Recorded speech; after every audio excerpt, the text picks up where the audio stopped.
It's been looming over the Daniel Penny manslaughter trial in Lower Manhattan. It's on the defense to convince the jury he's an innocent man guilty only of trying to help his fellow New Yorkers and retain his freedom and his good name. And it's bearing down on beleaguered Manhattan DA Alvin Bragg, whose soft-on-crime policies have helped to create a precarious state of law and order in Manhattan, setting the stage for the events which led to this trial. Today, Bragg finally showed his face in court as both sides gave closing arguments.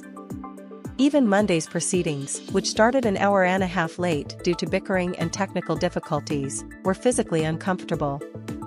Temperatures in the crowded courtroom soared, a palpable reminder of how charged this entire case has been, and ultimately it all comes down to this: did Penny, while restraining Jordan Neely in a chokehold, apply enough consistent and sufficient pressure to cause the 30-year-old mentally disturbed man's death?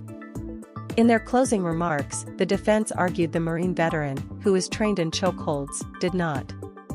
What happened on May 1, 2023 was not a chokehold death, said defense attorney Stephen Razor. They must prove that Danny actually applied it in the following manner: consistent and sufficient to the point of death. The truth is, he didn't. Razor added that Penny didn't apply such pressure because he wasn't trying to render him unconscious. Danny could not foresee Neely's sickling death, so he is not guilty. Razor laid out Neely's extensive mental illness, which was described by their expert witness as a severe case of paranoid schizophrenia. Also his belief that rapper Tupac Shakur, who died in 1996, was using him to change the world. The defense then tried to put the jury in the subway car of the Uptown F train as it approached the Broadway Lafayette station in May 2023.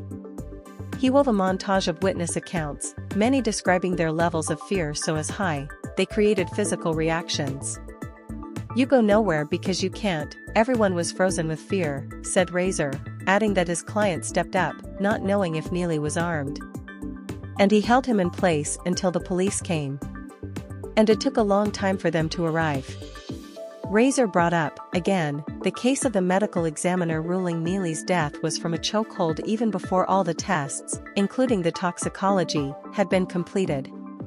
Countering for the prosecution, Manhattan Assistant District Attorney Daphne Yoren tried to paint Penny as someone who had a real blind spot for Neely, and he used way too much force for way too long, in way too reckless of a manner.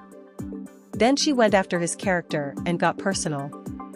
She said Penny, who has been described by family as calm, was callous when speaking to police in a now viral police interrogation video. In the video, she claimed he showed no remorse or regret and lied to police. "Our society cannot allow citizens, or the police, for that matter, kill people based on empty threats," said Yoren, adding, "The defendant could easily have restrained Mr. Neely without choking him to death. After sitting in the courtroom for the last month, I've come to the conclusion that Penny didn't choke him to death. What happened to Neely is a tragedy, a sad ending for a troubled man, who, yes, had a history of violence on the subway. But I could not, beyond reasonable doubt, pin Neely's death on Penny."